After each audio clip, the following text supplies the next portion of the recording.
So where do you want to start? Let's start a little bit with the General Motors plant in Oshawa.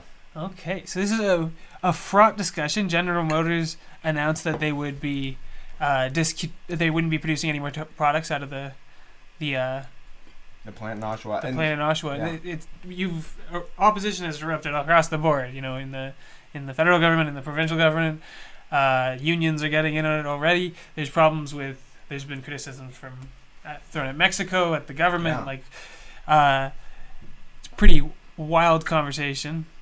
What's your take on it, Andrew? Well, I think that what's interesting about it, right? Like General Motors, Chrysler, they had issues in 2008, right? And there was a massive bailout of the American government, the Canadian government in response. What's interesting is some of the different response now. So you have even the provincial government looking at more of a bailout kind of solution, but also Perhaps looking at maybe retraining people in the area. You have the federal government. Yeah, so I saw a lot of criticism thrown at like Trudeau almost for having such a similar response to Doug Ford. Both of them were kind of like, yeah, well, you're out of luck. Like it was Time to change things up. It was kind of odd. Like they're surprise, surprise. Doug Ford and Justin Trudeau don't always get along, but they were tweeting out today like, oh, we had great phone calls about this and we're committed to working together.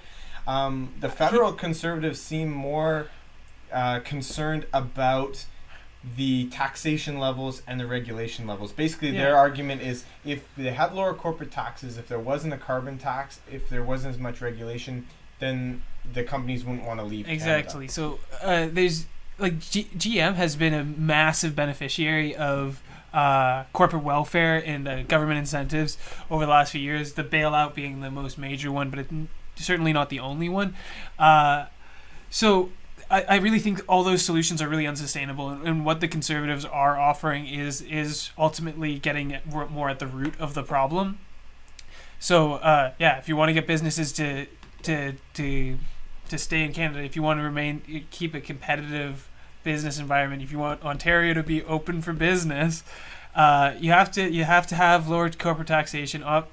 Obviously, that's only partially a provincial jurisdiction. It's split between the federal and provincial levels, but we do need to become more provincial with the United States, absolutely. But also, there's some accusations that been thrown at Mexico because there's a quite powerful lobby of employers that collude to depress the wages of Mexican workers, which would also be eroding our competitiveness. So that kind of thing should definitely be dealt with, and hopefully it will be kind of addressed in the new NAFTA agreement because it's not finished negotiating Now yet. Some other observers, like non-governmental observers, have said, look, GM is doubling down on a transition to electric cars.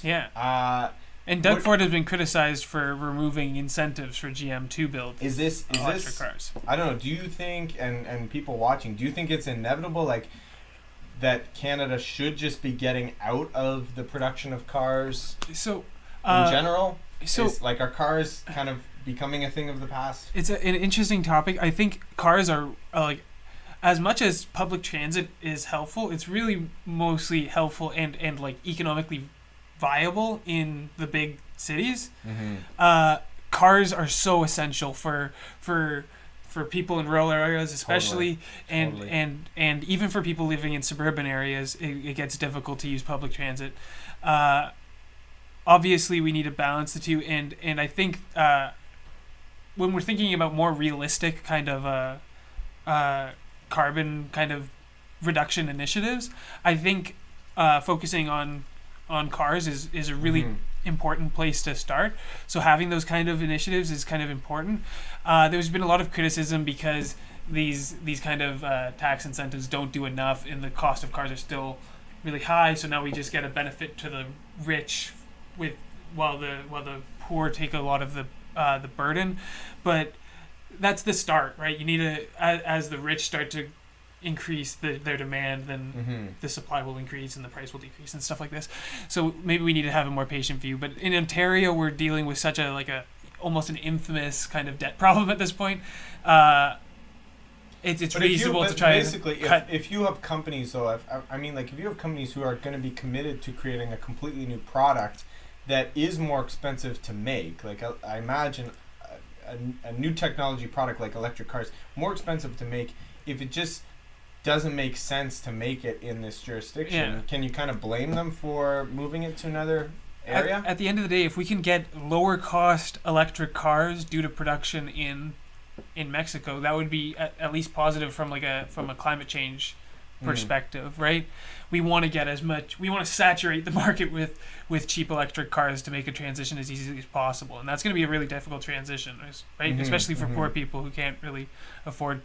And what's going to happen to all the kind of combustion engine cars and stuff that are kind of suddenly need to be recycled and removed, and that's a whole different problem with environmental implications. So Doug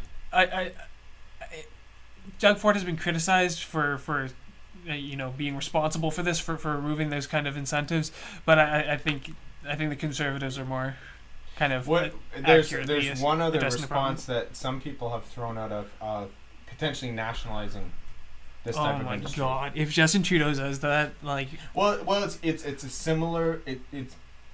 It's different, but there are some aspects of the pipeline situation. The government came in, spent a whole bunch of money to buy up the pipeline to get construction going. To support the growth. I'll play my cards out on the table. I wouldn't be supportive of a government nationalizing an auto plant, but if push comes to shove and you have thousands of people out of work, is that a viable option? I think it's just a really unsustainable solution to the problem. I think that's probably like the peak kind of unsustainable solution. Idealist situation, the government becomes the best electric car producer in the world and brings investment to Canada, but it really just doesn't seem like a likely situation. And given the deficit levels at both the provincial and federal level, it further doesn't seem like a responsible solution. We need to think of more cheaper solutions. Yeah. Frugal. It's certainly one thing, just to wrap it up on it. It seems the politicians were fairly united in assessing how devastating this is for Oshawa, right?